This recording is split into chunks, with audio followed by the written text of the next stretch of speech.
ठीक है, जो हम लोग दो चीज देखे पहले कि रिक्वायरमेंट्स किसी भी इनकम को हाउस प्रॉपर्टी में टैक्सेबल करने के लिए 3 रिक्वायरमेंट्स, फिर हाउस प्रॉपर्टी कितना तरह का होता है वो देख लिए, that is self occupied, let out, and third is deemed to be let out. अब आता है कि इनकम टैक्स में हाउस प्रॉपर्टी के अंतर्गत कैसे हम लोग कंप्यूटेशन करेंगे किसी भी इनकम का। तो इसमें सबसे पहले हम लोग 2 कैटेगराइजेशन किए हैं। The first is property let out है या डीएलओ है, तो उसका एक तरह से कैलकुलेशन होगा, और अगर सेल्फ ऑक्यूपाइड है तो एक तरह से। अब क्वेश्चन में आता है कि सेल्फ ऑक्यूपाइड में इनकम क्या, कुछ भी नहीं होता है, लेकिन फिर भी एक बेनिफिट आपको मिलता है, दैट इज जब हम लोग करते जाएंगे तो interest on borrowed capital, loan लेके अगर घर बनाए हैं तो उसका जो भी इंटरेस्ट चुकाते हैं उसका आप डिडक्शन क्लेम कर सकते हैं यहाँ पे। कहाँ पे? सेल्फ ऑक्यूपाइड प्रॉपर्टी में। तो हमेशा इसका इनकम नेगेटिव में ही आएगा। नाउ वन बाय वन समझते हैं, बहुत सिंपल आइटम्स है। पहला है ग्रॉस एनुअल वैल्यू, कैसे कंप्यूट करते हैं समझेंगे हम लोग, जिसको हम लोग शॉर्ट में जीएवी कहते हैं, जीएवी। तो वो हम लोग को निकालना होगा। ग्रॉस एनुअल वैल्यू जो भी निकाले उसको दिखाएंगे, जो सिर्फ लेट आउट और डीएलओ प्रॉपर्टी में होगा, ये सब में कहीं नहीं होगा।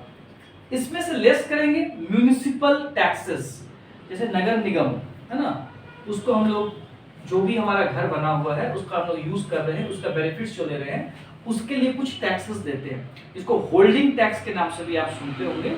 ये दिया जाता है, सालाना दिया जाता है, नॉमिनल लेकिन देना पड़ता है हम लोग को। तो म्युनिसिपल टैक्सेस है, इसको घटाएंगे। लेकिन इंटरेस्टिंग चीज क्या है, म्युनिसिपल टैक्सेस आप लेट आउट या डीएलओ प्रॉपर्टी के लिए भी देते हैं और सेल्फ ऑक्यूपाइड के लिए भी, लेकिन सेल्फ ऑक्यूपाइड में इसका कोई तरह का डिडक्शन नहीं होगा, सिर्फ लेट आउट या डीएलओ में ही आप लेस करेंगे। नाउ इसमें एक और चीज बोला गया, वो समझने का चीज है कि म्युनिसिपल टैक्सेस अगर आउटस्टैंडिंग है, ड्यू है, तो उसका डिडक्शन आपको नहीं मिलेगा, आप जब पे करेंगे तभी मिलेगा। पहला चीज तो डिडक्शन म्युनिसिपल टैक्स का पेमेंट बेसिस पे मिलेगा, फर्स्ट थिंग। और दूसरा, उसका पेमेंट जो है वो ओनर बियर करे, ये आपको देखना होगा। फॉर एग्जाम्पल, अगर हम मिस्टर सौरभ को कोई घर रहने के लिए दिए, नाउ उसको बोले कि आपको रेंट देना पड़ेगा प्लस जो भी टैक्सेस है वो भी आप ही को देना होगा, तो टैक्स तो पेमेंट हो रहा है, लेकिन इसका बेनिफिट ओनर को नहीं मिलेगा, क्योंकि बर्डन जो है वो ओनर पे नहीं आया। तो यहाँ पे लॉ कहता है कि म्युनिसिपल टैक्सेस का डिडक्शन आपको देंगे, लेकिन कब? जब उसका आप पेमेंट करेंगे, और पेमेंट का बर्डन भी आप पर आना चाहिए, मतलब आप उसको पे कर रहे हैं ये देखना चाहिए, ठीक है। और ये सिर्फ लेट आउट और डीएलओ प्रॉपर्टी के केस में ही आपको छूट मिलेगा, आपको सेल्फ ऑक्यूपाइड के केस में छूट नहीं मिलेगा। अब इतना करने के बाद आप घटाएंगे, मतलब जीएवी से म्युनिसिपल टैक्सेस को जब घटा देंगे तो you will get annual value, ठीक है। इस एनुअल वैल्यू में आपको डिडक्शन मिलेगा सेक्शन 24 के अकॉर्डिंगली।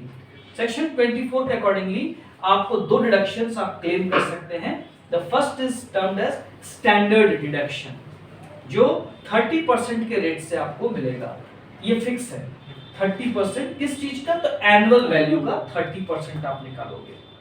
ये किस लिए दिया जाता है? बेसिकली आप घर रखे हुए हैं तो उसका रिपेयर होगा, रिनोवेशन होगा, है ना, कुछ रन करवाइएगा, मेंटेनेंस मांगता है, तो कोई करवाएगा कोई नहीं करवाएगा, तो उस पर डिस्प्यूट नहीं हो, इसी के लिए कहा गया है कि आप करवाते हैं या नहीं करवाते डजंट मैटर, 30% स्ट्रेट अवे आपको छूट दिया जाएगा सेक्शन 24 में। लेकिन सिर्फ प्रॉपर्टी अगर लेट आउट है या डीएलओ है तभी, सेल्फ ऑक्यूपाइड प्रॉपर्टी में ऐसा कोई डिडक्शन आपको नहीं मिलेगा। Further, interest on borrowed capital, अगर आपने मैंने बताया कि जैसे कि लोन लेके घर खरीदा है, बनवाया है, रिपेयर रिनोवेशन कुछ भी किया है, तो आप इसका डिडक्शन क्लेम कर सकते हैं। तो ये आपको लेट आउट में भी मिलेगा, डीएलओ में मिलेगा, और इन एडिशन सेल्फ ऑक्यूपाइड में मिलेगा, जिसके लिए हमने फॉर्मेट बनाया है। समझ पा रहे बात? बहुत छोटा सा फॉर्मेट है, आपको समझ में आ जाएगा।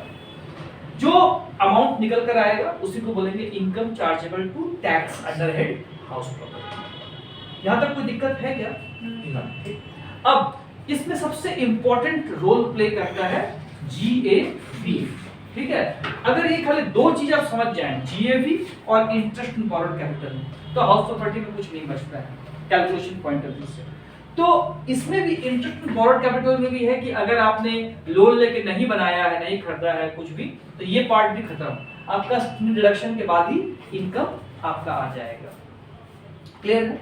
तो हम लोग पहला जो इसका इंपॉर्टेंट प्लेयर है जीएवी, उसको समझने का कोशिश करते हैं। नाउ जीएवी समझने के लिए हम लोगों ने पूरे देश के जगह को दो कैटेगरी में डिवाइड किया है, पूरे देश के जगह को। एक places where rent control act is not applicable, ठीक है ना, control act is not applicable, और एक है इज एप्लीकेबल। तो समझना ये है कि रेंट कंट्रोल एक्ट बेसिकली होता क्या है। तो जैसे क्या है कि जिस प्रकार से आप देखिए राशन शॉप में हम लोगों को कोई भी सामग्री मिलता है वो मार्केट प्राइस से कम में मिलता है, रीजनेबल प्राइस पे मिलता है, ठीक है।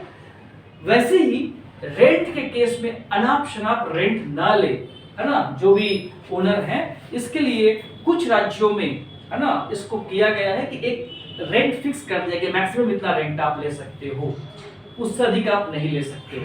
तो दैट रेंट जो फिक्स किया गया है बाय द स्टेट गवर्नमेंट कि उससे अधिक आप ले सकते नहीं हो, उसको कहा गया है स्टैंडर्ड रेंट, ठीक है। स्टैंडर्ड रेंट आएगा एक टर्म, और वो जहां जहां पर फिक्स है इसका मतलब वहां पर रेंट कंट्रोल एक्ट एप्लीकेबल है। मतलब अभी भी पूरे देश में एप्लीकेबल नहीं हुआ है एक समान, इसीलिए हम लोग यहाँ पर कैटेगराइजेशन कर रहे हैं कि कुछ जगह पर एप्लीकेबल है, कुछ में नहीं है, ठीक है। तो रेंट कंट्रोल एक्ट जहां एप्लीकेबल होगा वहां स्टैंडर्ड रेंट एक टर्म यूज किया जाएगा। जब आप क्वेश्चंस बनाएंगे तो हर जगह आपको ये नहीं बोला जाएगा कि यहाँ पर रेंट कंट्रोल एक्ट एप्लीकेबल है या नहीं है। क्वेश्चन में अगर स्टैंडर्ड रेट दिया हुआ है, इसका मतलब उसका अमाउंट दिया हुआ है, तो समझ लीजिए कि वहां पर रेंट कंट्रोल एक्ट एप्लीकेबल है, और उसके अकॉर्डिंगली आपको कैलकुलेट करना है। तो दो बात हम क्लियर किए, पहला कि पूरे जगह को दो कैटेगरी में हम लोग डिवाइड कर रहे हैं। एक ऐसा जगह जहां पर रेंट कंट्रोल एक्ट एप्लीकेबल नहीं होता है, और दूसरा जहां रेंट कंट्रोल एक्ट एप्लीकेबल होता है। क्यों कर रहे हैं हम लोग ऐसा? हम लोग जीएवी कैलकुलेट करने के लिए कर रहे हैं। ऐसा कोई स्पेसिफिक एरिया नहीं लिखा है दिल्ली में, चेन्नई, ऐसा नहीं लिखा रहेगा ना, खाली बस क्वेश्चन में कैसे पकड़ेंगे? तो स्टैंडर्ड रेंट दिया हुआ है तो एप्लीकेबल है, नहीं दिया हुआ है। अब ये देखिए स्टैंडर्ड रेंट जो बेसिकली फिक्स किया गया है वो कितना है, तो बताया गया है कि स्टैंडर्ड रेंट का जो अमाउंट है 10% of cost of land plus cost of building. मतलब से फॉर इंस्टेंस हमारे झारखंड में भी एप्लीकेबल है कि आपका जमीन का कीमत 10 लाख और मकान का कीमत 15 लाख है, तो 15 और 10 25, 25 लाख का 10% कितना हो गया? 2,50,000। जैसे मान लीजिए cost of land is 10 lakh और cost of building is 15 lakh, तो इसका 10% विच इज इक्वल टू 2,50,000। ये हमारा स्टैंडर्ड रेंट हुआ, मतलब it is the maximum rate which you can collect. तो ये एग्जांपल है, मतलब ये डाटा को ऐसे मत समझिएगा, ये एग्जांपल दिए कि कैसे निकालते हैं स्टैंडर्ड रेंट। तो ये फॉर्मूला सेट किया हुआ है कि जहां जहां पर रेंट कंट्रोल एक्ट एप्लीकेबल है वहां पर ये फॉर्मूला से कैलकुलेट किया जाएगा। क्लियर है बात? अब आते हैं, जब हम लोग समझेंगे जीएवी निकालने का तरीका, तो जीएवी का जो रूल है कहता है एक्सपेक्टेड रेंट और actual rent whichever is higher less loss due to vacancy. फिर से हम बोल रहे हैं एक्सपेक्टेड रेंट और actual rent whichever is higher less loss due to vacancy, ये रूल है। अब इंटरेस्टिंग चीज क्या है कि ये आपका जहां रेंट कंट्रोल एक्ट एप्लीकेबल नहीं होता है वहां पर भी ये रूल है, और जहां एप्लीकेबल होता है वहां पर भी यही रूल है। तो फिर हम लोगों ने अलग अलग क्यों लिखा है, सवाल ये उठता है।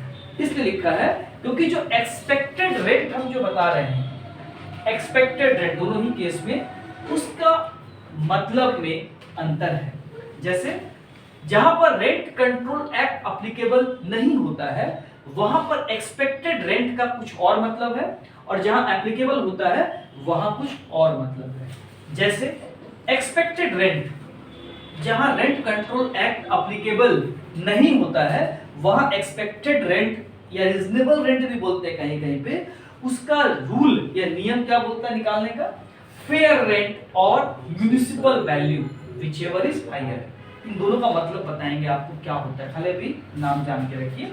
फेयर रेट और municipal value whichever is higher will give you the expected rate. जहां पर कि रेंट कंट्रोल एक्ट एप्लीकेबल नहीं है। सर म्युनिसिपल वैल्यू और म्युनिसिपल टैक्स दो डिफरेंट थिंग है क्या? हाँ बिल्कुल अलग अलग चीज है, इसलिए बोले कि ये दोनों टर्म जो है हम बताएंगे, जगह लेता है, इसलिए I will just tell you after this thing है ना। एक्सपेक्टेड रेंट, खाली नाम ध्यान रखिए यहाँ पर ना कि फेयर रेंट और म्युनिसिपल वैल्यू ज्यादा रहा, एक्सपेक्टेड रेंट। यहाँ पर भी वही चीज बोलता है, फेयर रेंट और म्युनिसिपल वैल्यू है ना, व्हिचएवर इज हायर, सेम चीज बोल रहा है।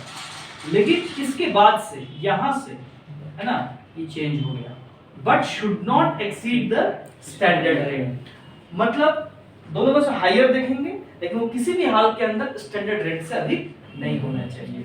फॉर इंस्टेंस एग्जांपल तौर पे, जैसे मान लीजिए आपका एमवी है 100 रुपया और आपका एफआर है 110 रुपया और एसआर है आपका 115 रुपया, ऐसे दिया हुआ है।